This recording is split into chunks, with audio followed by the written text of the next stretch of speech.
Howdy folks, and welcome back to another Besides the Rom podcast. We have on the line right now Turner Osler. How are you doing? Very well, yourselves? We are fantastic. We are doing fantastic. We are perfectly on time and nothing has went wrong. It's a great starting point to go on. Yeah. So what we usually start off by getting the guest to sort of introduce themselves. So if you could talk to us about your background and just that as best an introduction as you can. Okay. So I'm a mild-mannered trauma surgeon. My undergraduate degree is in neurobiology. I went to medical school.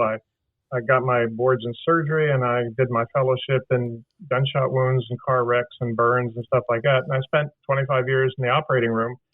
So, I'm quite comfortable with human anatomy inside and out. And then I switched tracks when I got older and started doing epidemiology. Got a grant from the National Institute of Health here in the United States for a few $1 million and got a degree in biostatistics. And what I found was that when I sat down and started doing math, I was sitting all the time, not what happens when you're a surgeon running around all day. And I developed back pain that was really pretty awkward and debilitating. Long story short, I couldn't find any solution. So although I have no business inventing anything, certainly, or designing stuff or marketing stuff, I took a deep dive and invented a chair that lets people move while they're sitting, which solves a lot of problems. Turns out sitting still is really bad for people. It's bad for their posture. It's bad for their core strength. Really the source of the epidemic of back pain that we have in the Western world. 80% of people in America at least have back pain that sends them to a physician at some point in their lives. Sometimes they are treated with opioids, narcotics, and it can lead to drug addiction and a real horror show. So the business of trying to find a way that people could sit more normally, which is to say moving rather than sitting still, seemed like an important problem to solve. So I dove in, and fortunately I found like-spirited people here in Burlington, Vermont, who could see I had a good idea, but I was hopeless. And they said, well, doctor, let us help you. And because they knew about design and manufacturing and all this kind of stuff, pretty soon we had prototypes, and we're firing chairs out into the world. So this was not how. Sorry, on you go. This is not how I expected. Not how I expected to spend my retirement. Certainly. Well, a lot of people like to sit down in their retirement, and this is a great idea. You're helping them sit down for longer and safer. That's for somebody in their retirement to come up with an invention ready for them to just sort of chill and stuff like that. That's fantastic. Well, I was fortunate enough to fall in with a bunch of design guys, and it's really a collaborative effort where nobody says that's the stupid. Well, no, people say that's the stupidest thing I've ever heard of often, but nobody takes it in the wrong way, and in that kind of environment, you can try out a lot of ideas very quickly.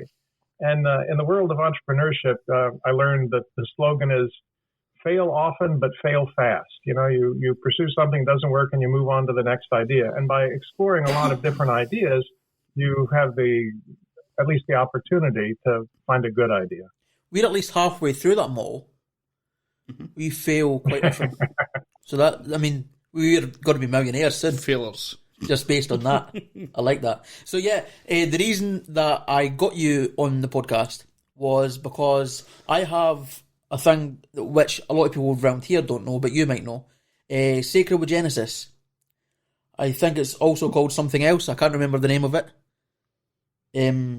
But yeah, so I've got sacrogenesis, which the basic explanation of that for people listening is that the lower part of my spine either didn't form correctly or didn't form at all. In my case, I don't have the specifics, but my coccyx bone didn't form properly.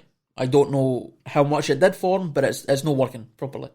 And so I have a constant feeling of back pain, regardless of whether I'm standing, sitting, lying. It's just constantly always there.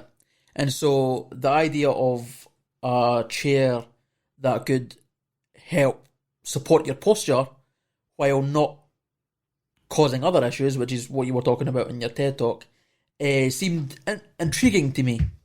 So is that the sort of thing that would help a lot of people, or is it specifically for people that have been damaged by the sitting? Yeah, no, sacral agenesis, as you know, is a pretty rare anomaly. And it occurs with various penetrants and can be, an immense problem or just a big problem for people kind of depending. Because I have a medical degree and access to the world literature, I often get questions about, very specific problems. And because I'm a lifelong researcher, I take these questions quite seriously. But so I immediately have to admit, we don't have data on, active sitting and sacral agenesis, and we don't have data on even something as common as scoliosis and active sitting. But what we do know is that, the idea of moving while you're sitting has been around for a while and has been found useful in a lot of medical contexts. So there's something called hippotherapy, which is when you take people with, say, scoliosis and put them on a horse, spotting them carefully, and merely by constantly bouncing along on a horse, you are constantly adjusting your posture, which can be quite helpful to people with scoliosis. A horse is an expensive thing because you need horseshoes and a barn and oats and a vet and so. But our chair kind of reproduces pretty accurately what it is like to sit on a horse. So there just to say there have been approaches to this sort of thing that have involved much more expensive technology, a horse, and have been helpful. So I can't speak to sacral agenesis specifically because you're actually the first person I've talked to with sacral agenesis asking about our chairs. But I can say this: our chair is very unlikely to cause mischief. Okay. And that's a huge thing. You don't want some surgeon to get back there with a hammer and screws. If you can possibly avoid it. And so it's easy to try out an active chair and see if that helps because there's hardly any downside. Yeah, so I tried so many different types of chair. I mean, the chair I'm sitting on right now is the worst thing. It's like the cheapest chair you could find in IKEA. Yep. So yeah. So it's probably my back's going to be broken by the time we finish this podcast. The back's all curled up right now. It's all I'm a pretzel. And but it doesn't seem to matter what type of chair that I buy. Like I've got a nice, expensive, quote unquote gaming chair. I don't know what is gaming about it. It's just red and black. But that seems to come with, again, you were talking in the TED Talk, it comes with a lumbar support, it comes with the armrest, it comes with all this fancy nonsense. And it doesn't matter how I sit, doesn't matter where I sit, it's just sore. So it doesn't seem like anything helps anywhere. And so right, and here's the deep truth, and that is that the ergonomists have the idea that we have to be supported from the outside. So you need a headrest and a backrest and armrest and a footrest and lumbar support. But all of that is fundamentally wrong because our anatomy is exquisitely designed and adapted to support us from within. Our spine and our bony architecture has worked perfectly well for billions of years if you want to count all the vertebrates, and it's been in daily use for 3 million years if you want to talk about just our hunter-gatherer forebears. So, we're designed not to need to be propped up from the outside. And the more you prop people up from the outside, the more they try and lean on some support, which even if it's in exactly the right spot for some person, it'll be exactly wrong for almost everybody else. So it's a fool's errand to try and support people's posture from the outside. It cannot succeed. And we know this because the ergonomic community has been, fobbing off ergonomic chairs on us for the last 50 or 100 years, and 80% of people still have back pain. If lumbar support's the answer, how come everybody still has back pain on these crappy chairs?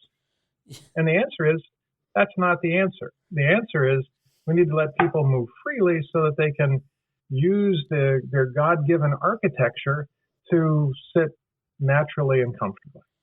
Would you say it was similar to so astronauts tend to talk about when they're in at the International Space Station, they're in zero gravity, so they're floating a lot. So they talk about they need to do exercises to keep their muscles from sort of giving way. Is it similar to that, where if you don't use the spine the way it's meant to be used, that it starts to weaken and it starts to? Is that what's causing the issues? No, that's exactly right. And the experiment hasn't been done, and I don't think it can be done ethically. But if you take a baby, a newborn baby, and raise it in zero gravity, move to the space station with your newborn infant, it's not an impossible thing to conceive of in this era. It's very unlikely that that child would develop normally, because you need the feedback from gravity to develop the normal spinal curvature and the normal bone density that humans have when they walk around on this planet, to which we are perfectly adapted. If you try and have a child develop without gravity, you'll get a very likely misshapen and organism that won't be able to be comfortable back on Earth. This is something that space travel fiction people haven't really come to grips with. They just say, "Oh, we'll invent artificial gravity." Well, good luck with that. There are big problems with that concept. But just to say that your bones are constantly refurbishing themselves to accommodate the kind of life you lead. Your bones have two kinds of bone cells going on inside, osteoclasts and osteoblasts. The osteoclasts are constantly nibbling away at the bone, and the osteoblasts are constantly laying down new bone. How does it know where to put new bone and where to take away old bone? It does this by detecting small electric currents. And when you stress a bone by standing on it or putting weight on it or jumping on it, it generates piezoelectric electric currents. And so the bone gets firmer where it needs to be stronger and evaporates where it's not needed anymore. So your skeleton's constantly remodeling itself.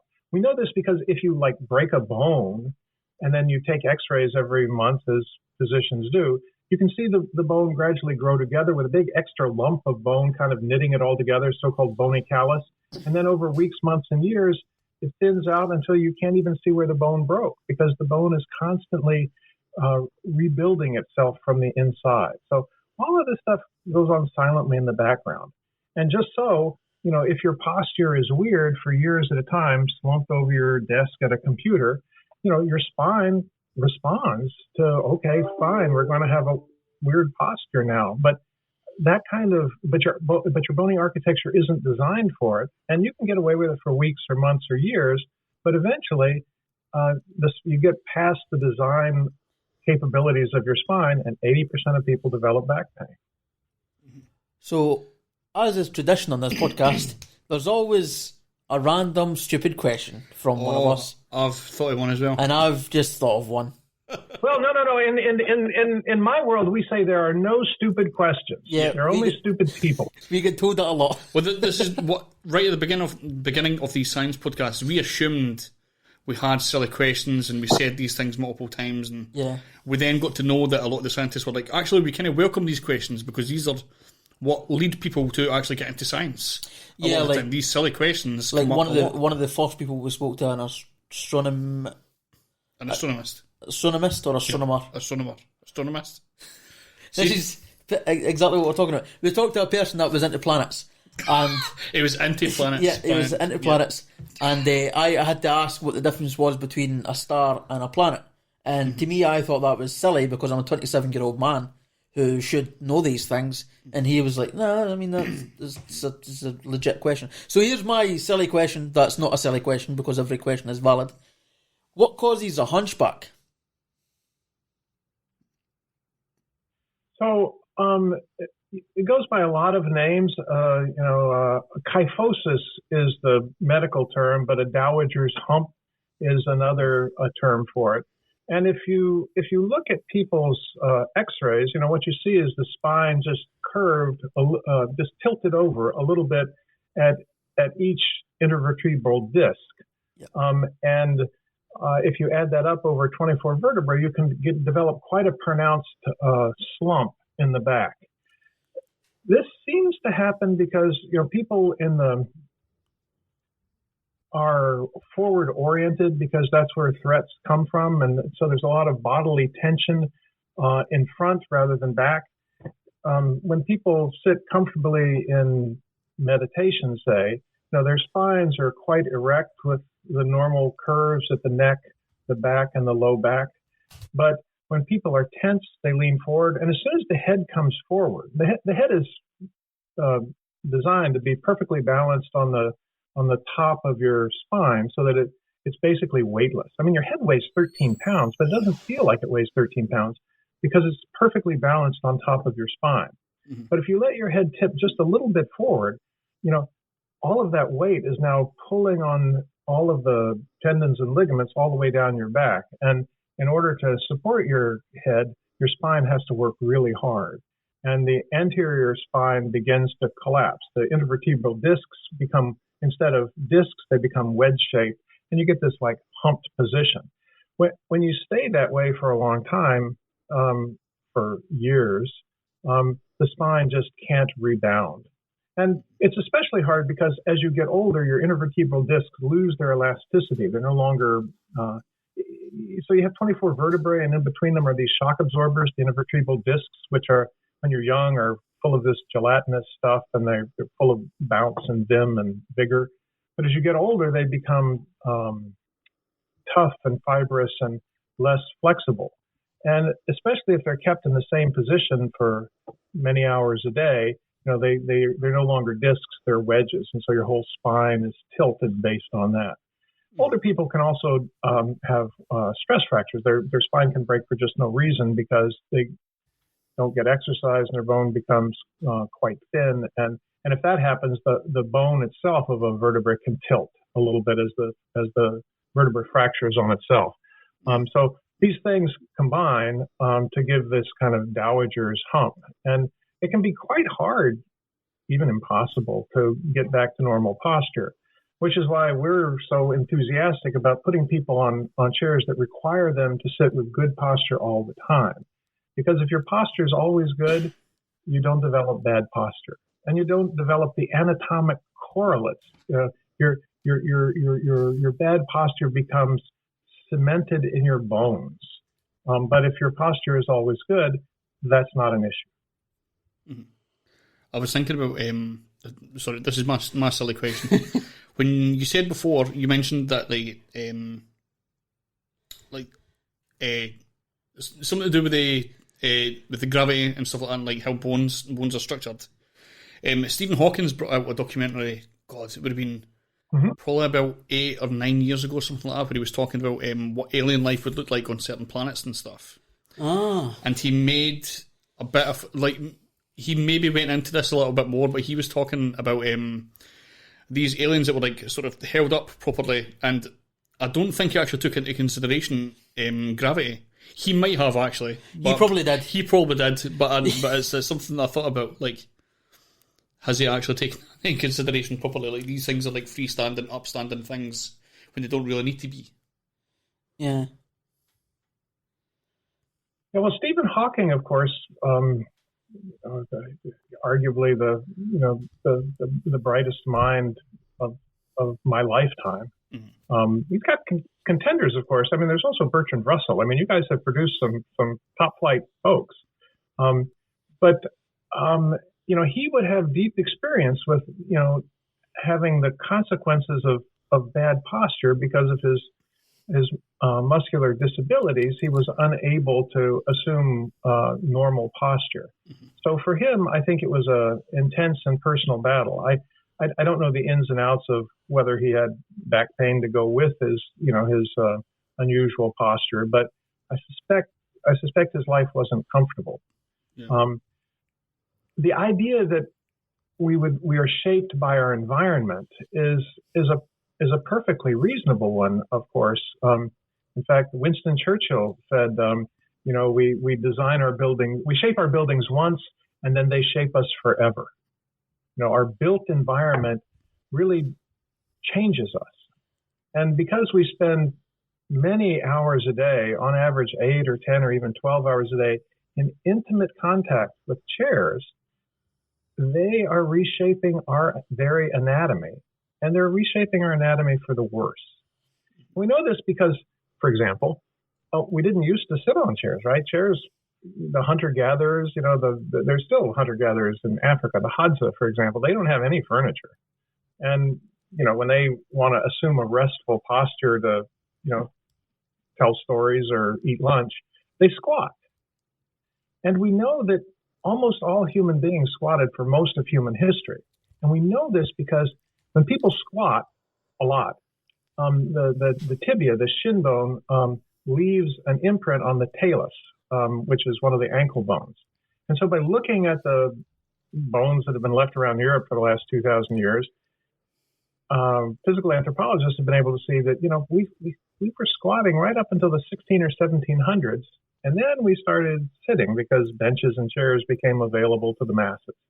And we know this because we can see that the telltale bony landmark of squatting vanishes. But if you look at the Hadza or these people who still squat for when they're at rest because they don't have furniture, they don't have back pain, and they have much better profiles of blood lipids. So they don't have heart disease, they don't have diabetes. All this stuff is much better because they don't spend hours a day with their muscles gone dark, slumped on a chair. And it was also true for Western society up until really just the last few hundred years. Although it's gotten much worse in the last 100 years when basically the robots took over. I mean, no one does farm labor in the Western world anymore. It's basically all done by, tractors and robots. Same for factory work more and more. So, we're a hunter-gatherer race designed for hunting and gathering and moving and doing stuff constantly. And when we settle down on a comfy chair and just slump in front of a computer all day, our bodies are just not ready for this. It takes evolution a long time to catch up. And so there's this immense gulf between our hunter-gatherer bodies and our 21st century chair-centric slumped lives. And in that gap, an immense amount of disability occurs: back pain and so-called sitting disease, diabetes, heart disease, even cancer. It's amazing because, I'm imagining there's a lot of people out there that believe the idea that, if you're sort of resting a lot and you're not sort of exerting yourself a lot of the time, that you are actually going to end up better, for some reason. Right. No, we're pretty clear that exercise is good for people. Hippocrates famously said, "Walking is man's best medicine." And in places where people are very long-lived, like say Japan, they don't have gymnasiums in Japan. They just do a lot of walking and more natural activities, and this serves them well. They have the longest lifespan of any country in the world. And it's not that they have extraordinarily good healthcare systems or something. It's just by staying active, they live longer lives and they live healthier lives. So let's go back to your invention. Sorry. I was just going to ask what you were sitting on. Well, what I'm sitting on? Yeah. Is it one of your chairs? I'm sitting on one of our chairs, of course. And Awesome. You guys don't have a video feed, but I can see you. Oh well, okay. Well, I'm sitting on this shape. Okay. It's the volume of intersection of two cylinders intersection at right angles with non-coincident axes and possibly different radii. It's a newly discovered geometric shape.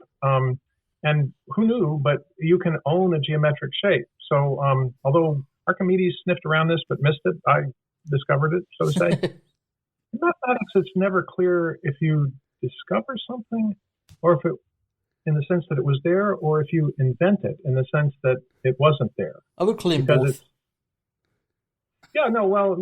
Philosophers have argued about this, but in all events, it turns out I have a patent on this shape. And if you take this shape and put it under a chair, it'll rock because it's curved. And if you put another flat surface on top, it'll rock because it's curved. And because the two curves are opposed at 90 degrees, you put it between two flat surfaces and you get omnidirectional rocking. And if you put your bum on it, Well, now, you very easily tip in any direction. So you have to be using your vestibular apparatus and your spinal reflexes and your core muscles to stay balanced. Sounds like a heavy lift, but your spine knows how to behave in gravity because you've been practicing since you were a baby to get up and walk. All that stuff is built into your spinal reflexes. So you can do your email or work on a spreadsheet or write code or whatever, because your spine is having a wordless conversation with gravity. Your brain can listen in if it wants to, but there's no need. Your spine will effortlessly keep you balanced. But it'll do that by constantly using your muscles, which has a number of benefits, as I've said. So another thing I was going to ask was, you talked earlier about how you sort of got into this journey because you had back pain. You were one of these people. And now that you're sitting on those chairs, I assume it's helped? Oh, yeah. No, I haven't had an issue for, since we came up with this idea. And I tried basically every back pain solution chair on the market, and that's kind of what forced me to finally take on this project, was because none of them seemed to work. They were all kind of basically proposing the same solution, and it simply didn't work for me. And it simply doesn't work for most people. And it's shocking because there's an immense industry based on this, right? I mean, there's a lot of chairs are sold. There are a lot of chairs in the world. It's been calculated that for every human being in the Western world, there might be as many as 50 chairs.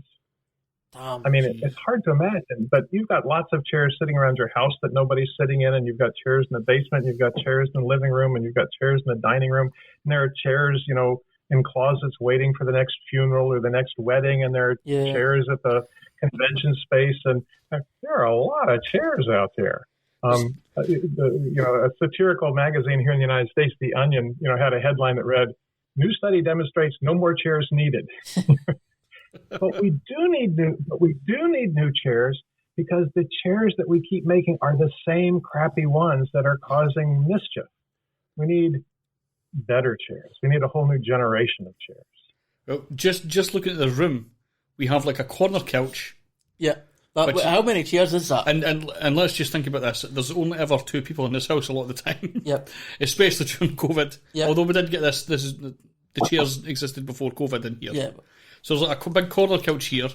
There's 6 chairs, I think, are counting here.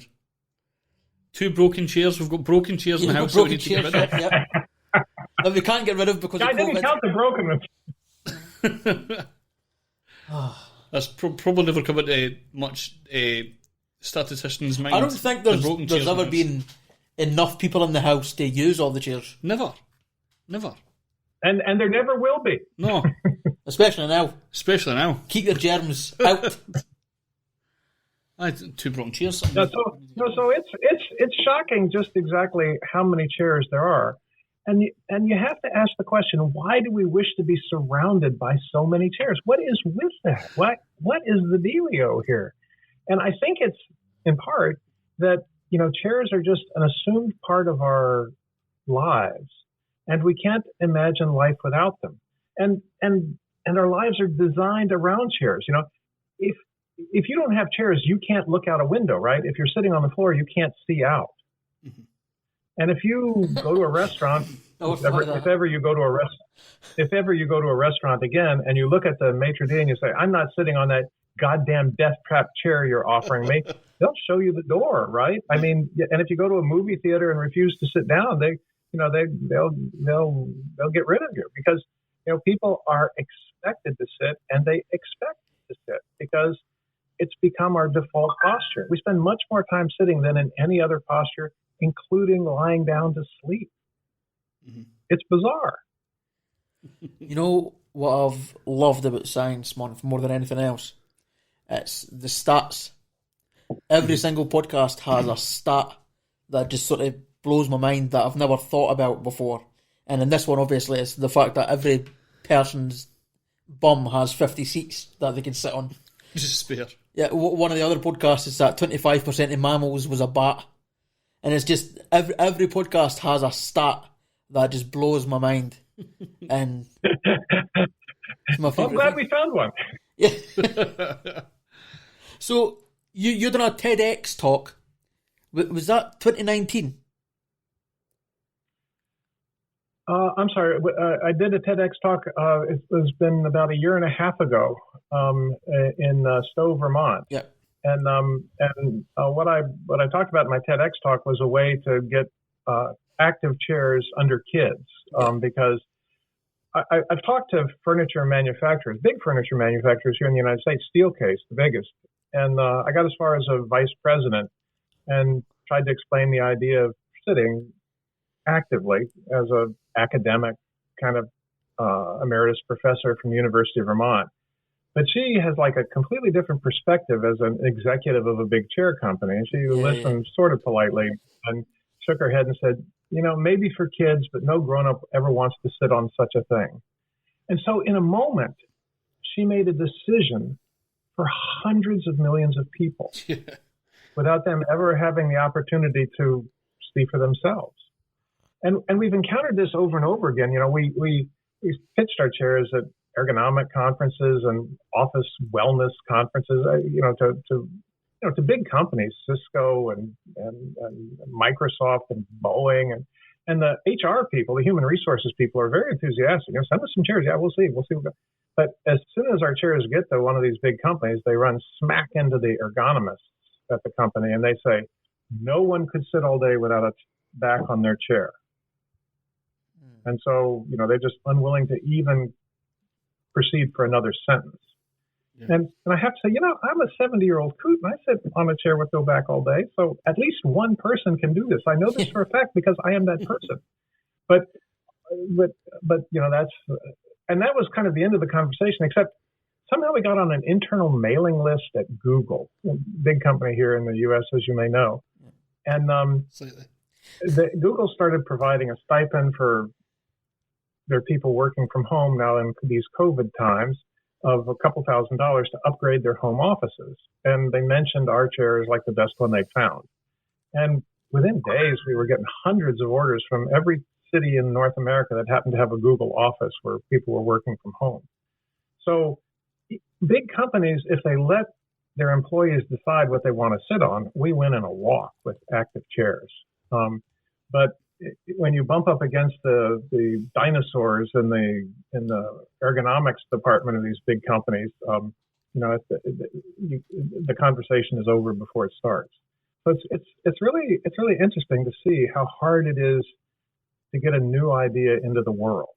I thought the hard part would be inventing this thing, and we finally got a prototype that worked really well. And then I thought the hard part would be building it. And then we figured out how to build these things, and then I was shocked that it turns out that the really hard part is getting the world to adopt a new idea. But I should have known that. It's so in physics, famously, it was Niels Bohr, one of those guys back at the turn of the last century, said, "Science proceeds one funeral at a time," meaning you're not going to convince some people. You have to wait for them to die. And the idea of active sitting is so radical that, I'm not sure we're going to be able to convince Big Chair to make the leap. But it's interesting that there seem to be changes happening now. For example, the stock prices of these big chair companies in North America are collapsing because they're not able to sell chairs in the old way in these COVID times. And a young startup company, one of our competitors, I guess you'd say, although I know the CEO very well and we share ideas all the time, so we're collaborative competitors, I guess I'd say, had an ad I don't know, you probably don't follow U.S. football, and I certainly don't follow it, but it's like a big deal in the United States. And they had the Super Bowl a couple of weeks ago, and this guy's had a 60-second ad for active chairs that let people move while they're sitting. His company is called Fully, and the ad they put out on the Super Bowl was terrific. I mean, it was just people in their office, moving around and squirming and dancing and so on, making it look like sitting could actually be interesting, maybe even fun. It was a great ad. So I guess would that fit with exercise balls? Because that's active sitting, right? You could use that sort of bouncing while. I'm sorry. I'm sorry. Can you repeat that sentence? There's something wrong with my accent. Yeah, it's definitely your accent. My accent is perfect. So, what about? How do I say this in a less Scottish way? You just have to commit. I just have to commit. So, what about exercise balls? The things that you bounce on? Exercise balls. Oh, yeah. No, so the exercise ball, the Swedish ball, it was originally conceived as a device for in the premature infant unit, so that you could like roll preemies around to get the goo out of their lungs, so you wouldn't have to intubate them. So they were small balls to start with. Then they started making them bigger, and they found their way into yoga places and stuff like that. And then finally, they found their way into office spaces with the idea that a yoga ball would let people move at least a little, and that would be better than nothing. Sounds like a good idea to me. I sat on one for a while, but it turns out there are really big downsides to yoga balls. The first of which is they're made out of plastic with plasticizer in them. So they're not they're not reliable. It's not a question of if your yoga ball is going to pop, it's when. So in big companies like, say, the University of Michigan here in the United States, they banned the yoga ball across all 30,000 employees because they had 5 instances where a yoga ball would pop and whoever was sitting on it would immediately go to ground. And even if they were, alert, young, agile people, they would land hard. So they had head injuries and neck injuries, had to drill burr holes in one guy's head for a subdural bleed. And so first of all, they all fail, so they're dangerous. And the head of HR at the University of Michigan said to me, if you're going to allow yoga balls in your institution, you have to put them all in the garbage on January 1st every year, because as they get older, they become more likely to fail. And if a yoga ball is less than a year old, it's less likely to fail. Not proof against failure, but less likely to fail. So that's one thing, is they can be quite dangerous. Another problem is that because they're so soft and gishy, you don't actually know what height you're sitting at, because how high you're sitting depends on how much you weigh and how much air is in the yoga ball and the barometric pressure and the temperature and God knows what. So you can't adjust the height of a yoga ball. And the height of your chairs is actually crucially important. You want your knees lower than your hips so that you can have a normal curve in your low back, the so-called lumbar lordosis. So the idea that your yoga ball doesn't have an adjustable height and is also a big downside. Another downside is because they're so soft and gishy, you can't feel your ischial tuberosities, the 2 sitting bones that you sit on. And you need to be able to feel these bones for your spine to get enough proprioceptive input to organize your posture.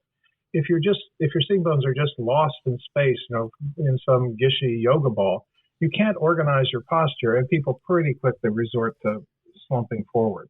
And so the whole business of trying to produce better posture with a yoga ball is a mug's game, because very shortly people just resort to the same old slump.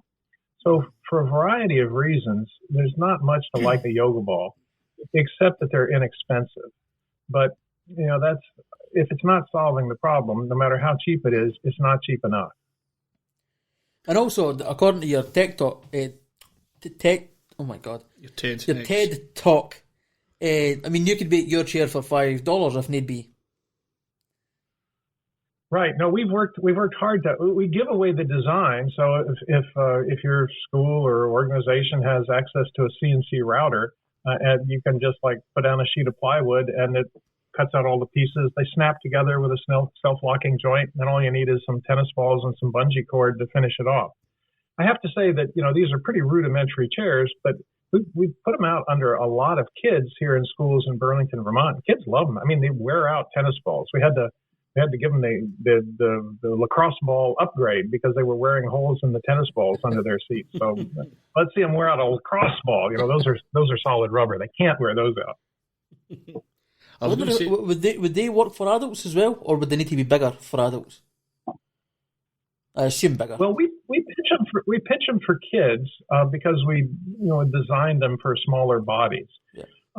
We could make a bigger one for adults, but we kind of had the idea that most adults would want something more lavish than the 4 pieces of plywood that snap together. But the 4 pieces of plywood flat pack and ship quite conveniently. There's a lot to like about that design. I like that design a lot. Yeah. But it's not. I don't think it's a sweet spot for most adults who are going to be sitting 8 or 10 or 12 hours a day. Kids, though, are good with it. I was just thinking for we go to a thing called I think the men's shed movement is in the US as well. Have you heard of the men's shed movement?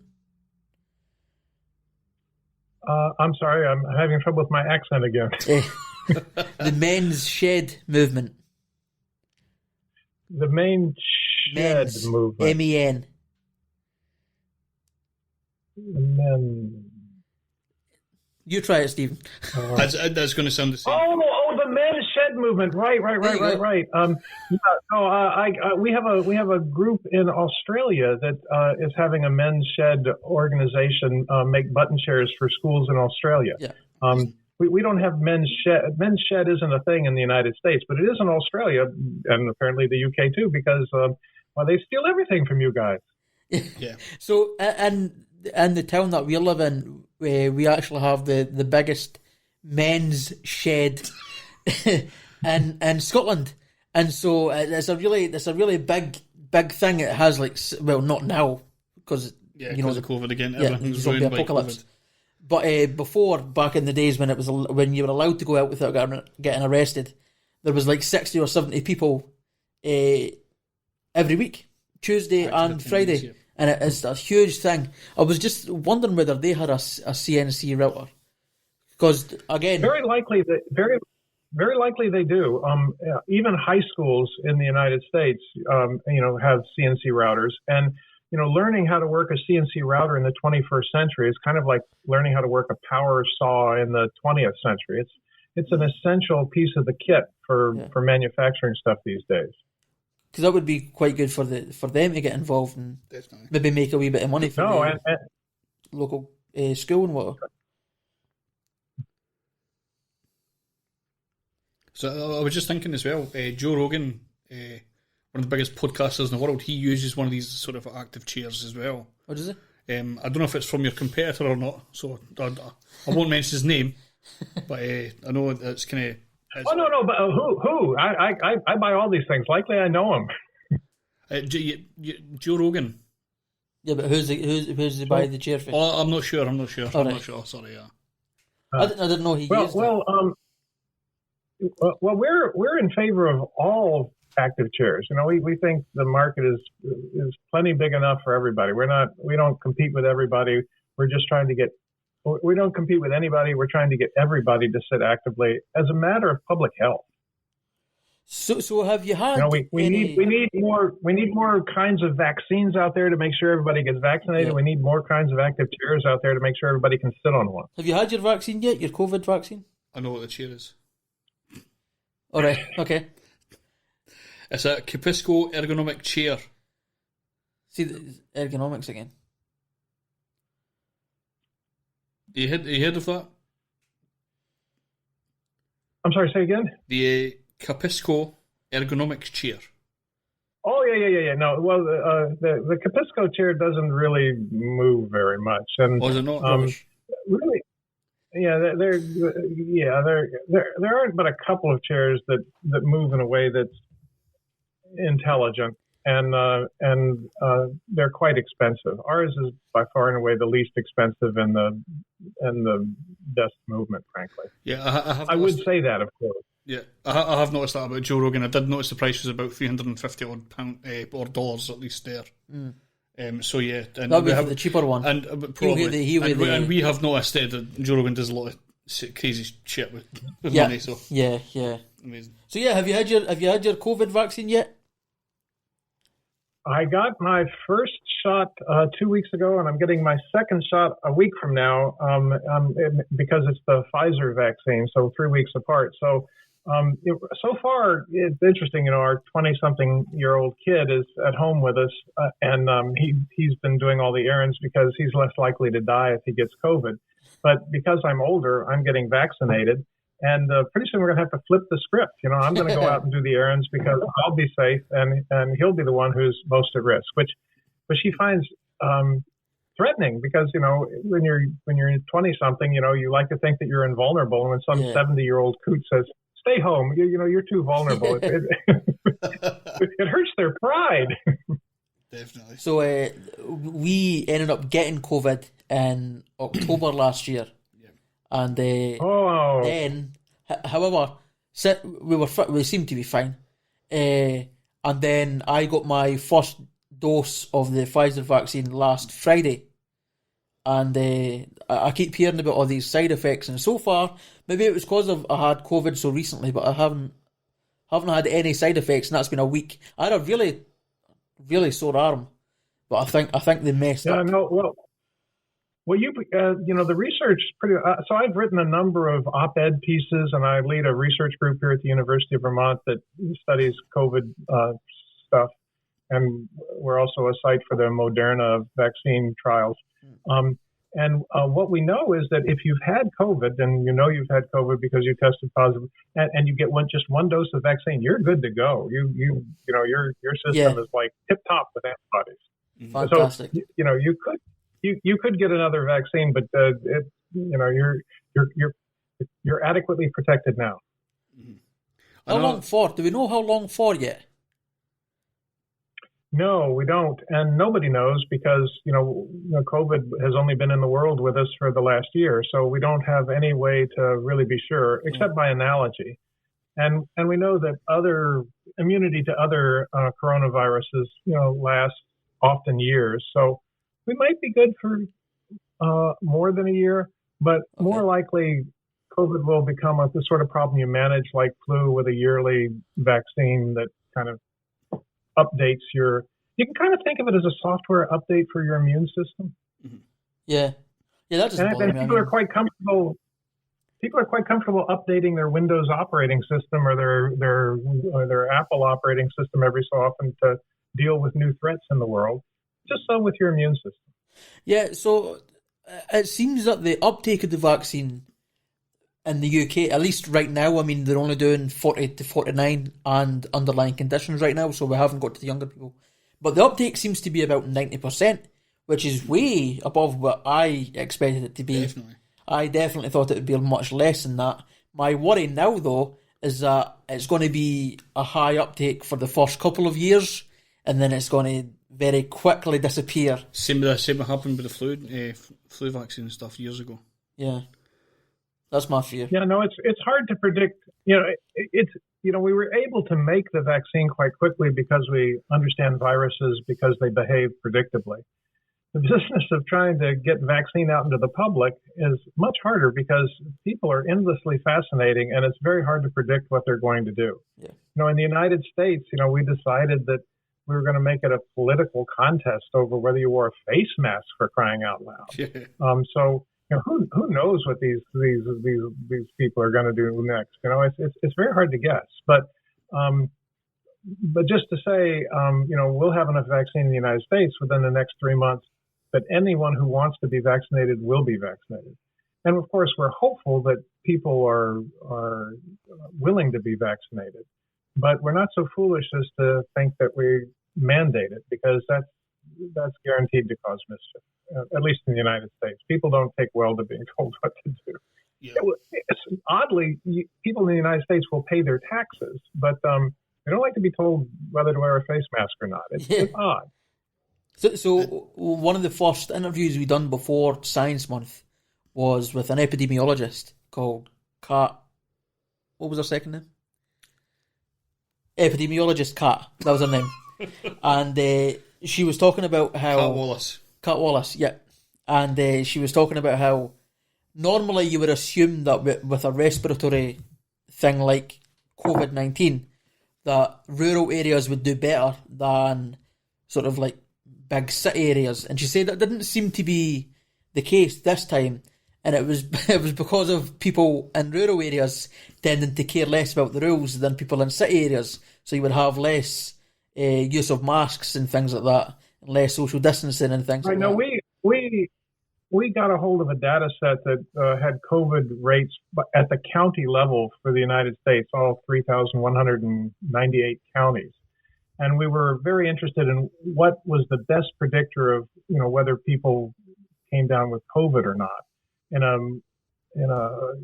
with multiple predictors in a mathematical model with, binary outcome using regression techniques. And, we found that, that one of the strongest predictors was, whether how strongly a county voted for Donald Trump. The more people in a county voted for the Republican presidential candidate, the more likely people were to get and to die of COVID-19. And also, it turns out that the listenership to some particular radio stations that promulgated, it's nothing, it's just the flu kind of stuff. People who listen to such radio stations, and we know this from other data sets, were much more likely to die. And so we know that these radio stations killed tens of thousands of people by giving them bad information. Yeah. As an epidemiologist, that's very interesting. I mean, it's heartbreaking. As a surgeon, I'd stay up all night to save one person from dying. And here these crazy people are killing thousands of people with just their nutcase conspiracy crap. I can't find any way to make this funny. It's just sad. I hope. I know there's been times where there's a specific person in Scotland who's quite well known. He's not like famous or anything, but in the political areas that I'm in, he's quite well known, and he keeps peddling this absolute nonsense. He's not.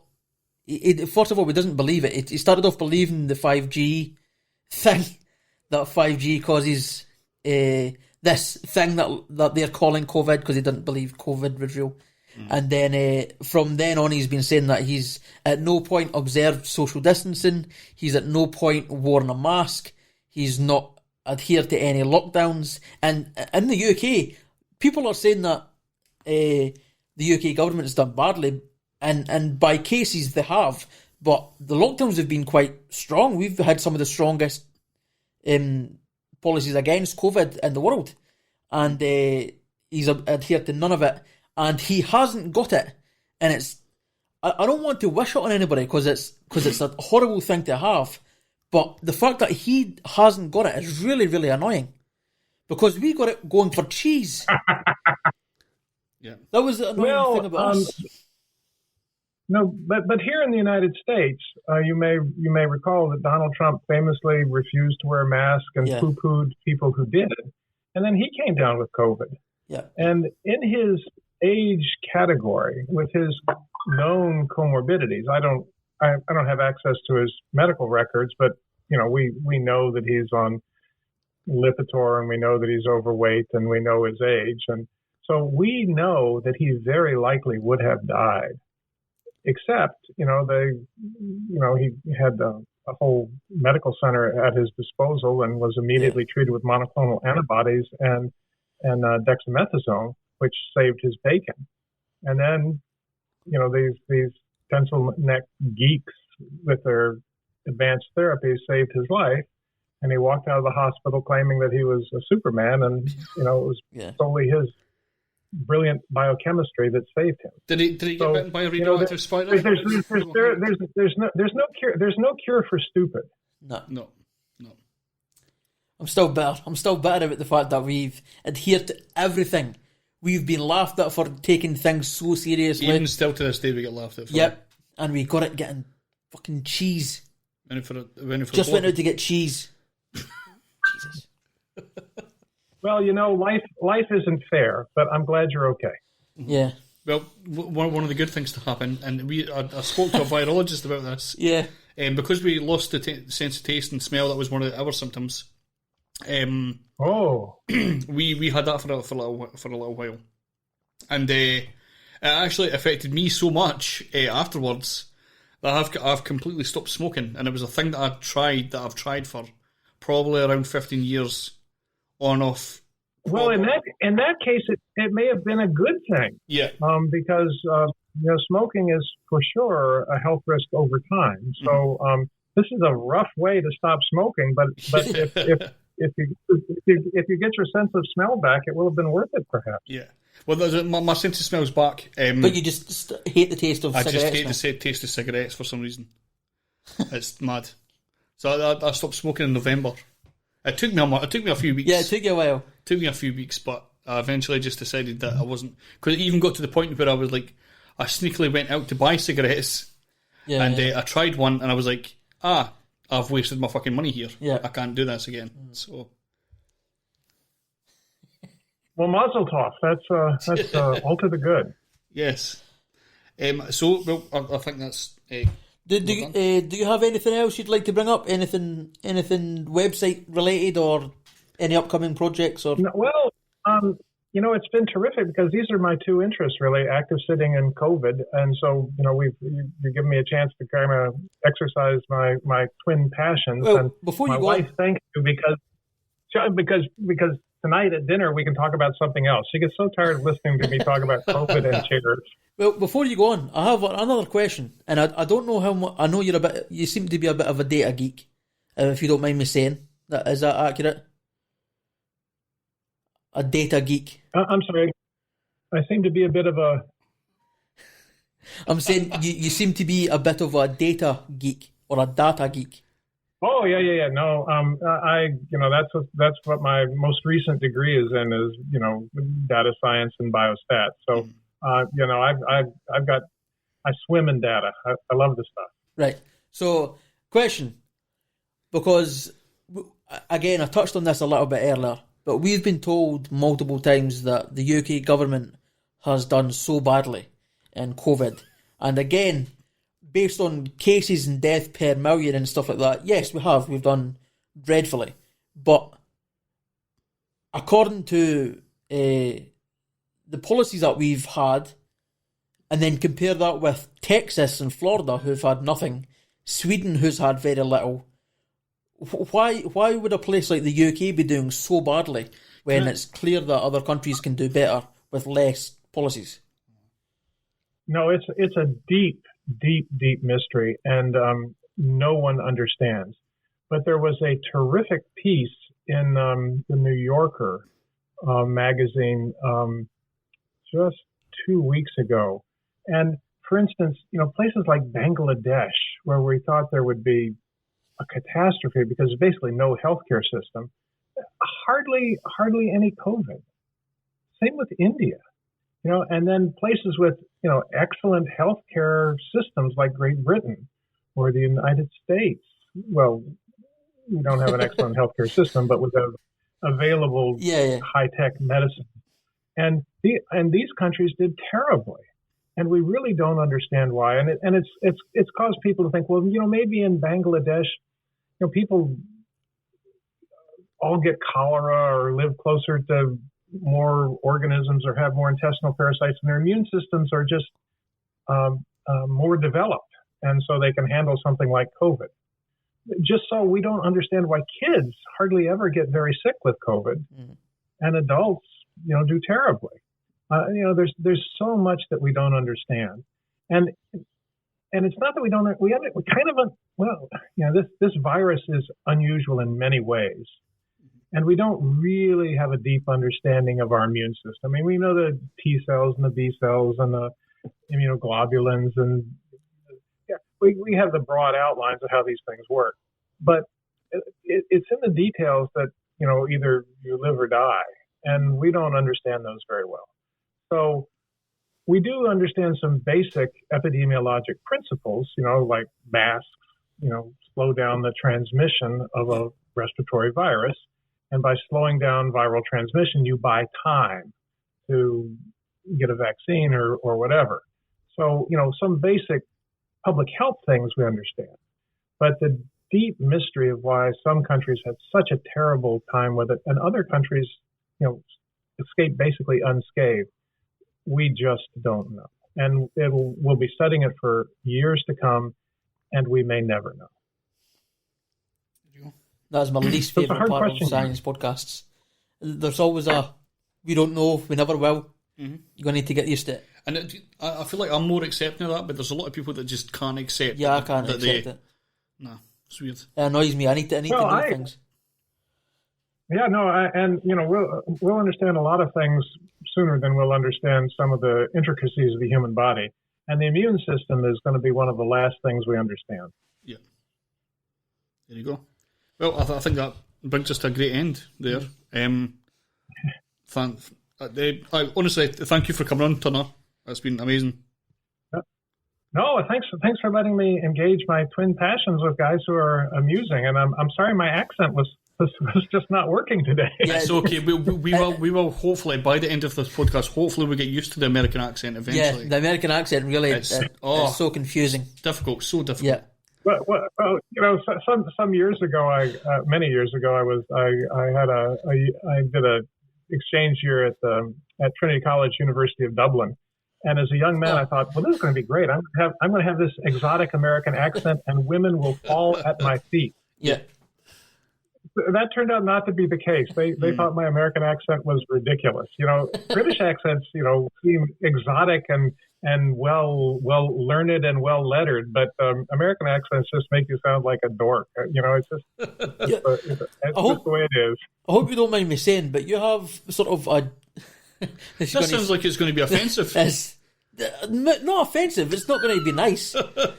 But you have sort of the generic American accent. Like if someone says do an American accent, your accent is what they do. Whereas if you were from like Mississippi, that might be more. They might be like, oh, that's cool. I love your Scottish way of saying Mississippi. Mississippi. How do you say it? It's just Mississippi. But you said it in Scottish. No, I would... Mississippi. I was once hitchhiking in Scotland with a guy from Mississippi, and the lorry driver had a pretty thick Scottish accent, and the guy from Mississippi had a pretty thick Mississippi accent, and I was translating from English to English. Yeah. Yeah, I can imagine. I can totally imagine. If it was a Glaswegian lorry driver, it sounds like it would be like extremely we know the deal. Yeah. It's really hard to understand. It was like a Monty Python skit in real life, translating English to English. Yeah, we have trouble ourselves. There's musicians here that speak really quickly, and we love. There's a certain guy that I really love his music. Just name him. But there's a guy called Mr. Bose. Oh, right, Mr. Bose, yeah. We've had him on the podcast before. Sometimes it can be really difficult to understand, and I've been listening to his music for a lot of years. Yeah.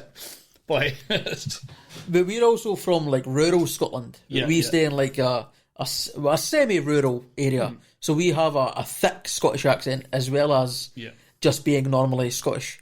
So we have like double on top of. But Scottish. We are also media trained. Yeah, totally. Media trained scumbags is what I like to call it. Yeah. We calm down our. But the problem with that, now we're on to linguistics and stuff like that. This is cool. We're supposed to be ending the podcast, but this is fine. We can talk about this. This is a terrible end. So the issue with us, or at least with me, is that when I'm trying to speak properly, I try and slow down, and then I'm used to a certain rhythm when I speak. Yeah. So when I speak, I'm totally speaking like this all the time, and then it's mental like that, right? So that's how I normally speak. But because I'm on a podcast, I'm trying to slow it down. I'm trying to say words properly, and then because I'm not used to this rhythm, I mess up. It makes it really hard to keep up. Yeah. But when I'm speaking normal, if I'm like speaking to Stephen, I'll just be like, "All right, how you doing?" That's much easier because I'm used to it. So yeah. Have I explained that well, or is that terrible? Yeah, I get it. Okay. Well, we'll never know if I'm not actually understood that or not. Well, it's been swell chatting with you guys. Thanks so much. No problem at all. We'll let you go now. We'll let you go. Thank you very much again.